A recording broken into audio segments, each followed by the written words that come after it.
Alam nyo dati, hindi ko talaga maintindihan yung ibang tao kung bakit maya-maya na lang yung pagkuha ng pictures, videos sa tuwing merong mga importanteng pangyayari sa buhay nila.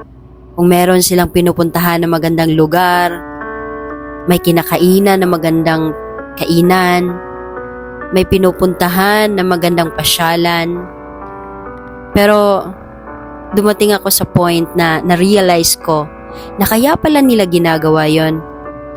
Hindi dahil mag-post lang sa mga social media.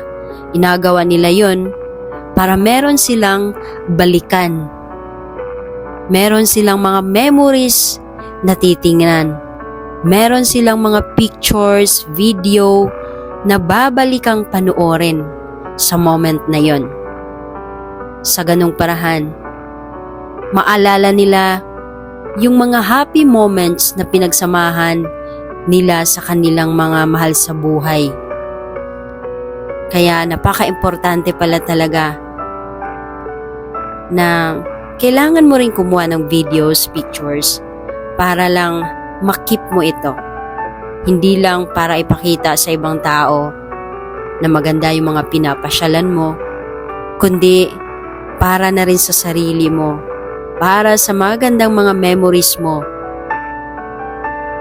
Yun pala talaga ang reason. Naiintindihan ko na ngayon.